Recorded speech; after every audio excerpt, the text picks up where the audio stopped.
Good morning, everyone, and thank you for listening to my podcast. My name is Lynette. I have been studying how to add music to the podcast for your listening pleasure. So, unfortunately, I need to record the episode before I add the music. So, if it is in place when you listen to this, it means I was successful. Otherwise, I'll keep working on it. The music I have chosen for this week's podcast is entitled Planting Hope. I thought that would be very appropriate for what has taken place, particularly in this country over the last week. It saddens me what has happened, but without trying to sway anybody to how I feel, because it's irrelevant how I feel, because we are each entitled to our own opinions. But with that being said, when we pray for our country or pray for our world or even ourselves, I think it would be an excellent idea to pray for discernment. By that, I mean discernment in people. The way things have unfolded recently, there are still different opinions, which is okay. We live in a democracy.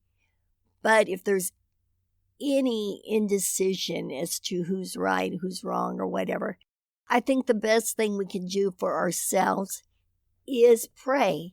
Pray that we can see what the truth is, regardless of what we are hearing. We need to know within ourselves, within our spirit, what the truth is.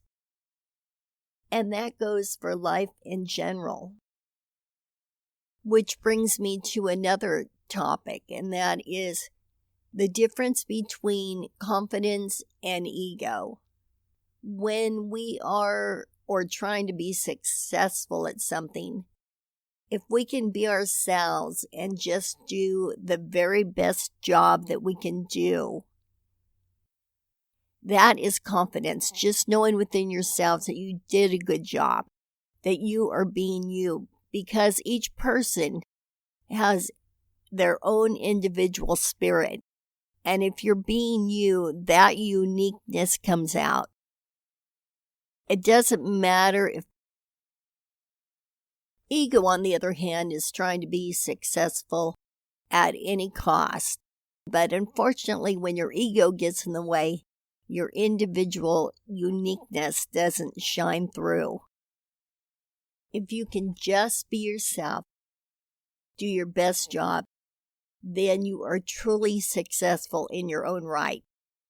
And you're truly successful even if you feel it within yourself that you've done a good job. There's a country western song that I recently heard, and the lyrics are something like, when you get to where you're going, when you get to the front of the line, turn around and help the person behind you. That's a good lesson for all of us. We have to know when our time is up, or if we can help somebody else be successful. There is enough light in general for everybody. We don't need to hoard success, but it's like anything good. You can pass it on. You can pay it forward. Personally, I feel having success is having peace from within. If you're at peace, nobody can take that from you. It's something you can't buy. In fact, the other day I was talking to a friend of mine, and I told him I was, I guess you would call it, fortunate enough to have a lot of experiences, move to a lot of different locations. However, I can't say it made me happy. I really can't. Now I am more stabilized, and this is something that I wouldn't trade to travel the world. To me, true success is that peace and love that you find inside. Also, what's come to mind recently is how we are so deceived by others. When we hear lies, we want it to be true so bad that we're willing to look the other way. For example, have you ever met somebody that was a candidate for a significant other for a romantic relationship, and they offer you everything but the moon and the stars, and you want it to be true so badly that you hang on to what they said, and you will let them get away with a lot of other things. I know in an earlier episode, I talked about a sitcom that I saw where a psychiatrist told this woman whose boyfriend recently broke up with her, "You're not mourning what you lost, you're mourning what you thought could have been." So let's all wake up, live in the present moment, help others, be yourself, be a success by being yourself, and continue to pray for discernment so we're not deceived when somebody says they're going to give us the moon and the stars. I'm going to try to sum this up as clearly as possible. I feel to be truly happy, we have to be in the present moment. Yesterday is insignificant.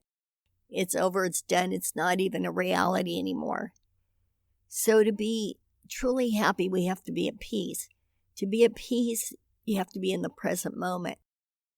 To be in the present moment, you have to have clarity of mind. Try not to let your mind drift. I know all of our minds tend to do that. I'll bring it back to, I think it was the first episode, where if your mind starts, you say to yourself, you can glance at the past, but don't stare. And it is a fast track to bring you right back to the present moment. The other thing we need to remember is our individuality. When you are doing something, anything, whether it's sweeping the driveway or applying for a major job, is to be yourself and do the best you can so your individuality shows through. There is only one of you. You have a unique individual spirit. And so just be yourself. It takes a lot of pressure off. And when you get something, you know that you've done the best that you can do, and you've earned it because you found your niche. That's who you are. Remember, you can't control others. You can only control yourself. You can't control what they're thinking, what they're feeling. But the truth to the matter is, you never really know what they're thinking or they're feeling. That's why it's important to stay focused on God and let your spirit do the leading. Actually, it's very, very simple. Keeping clarity of mind by being in the present moment. When you try to be successful, do the best job you can do regardless of what it is. Do not try to imitate somebody else. Be you. You are unique. And pray for discernment so you can tell what's real and what's true coming from another individual. So the people that you let in your life, they are good people. I think keeping all of those things in mind will bring you peace, success, love, happiness. With that being said, God bless you all, and I'll talk to you soon. Bye-bye.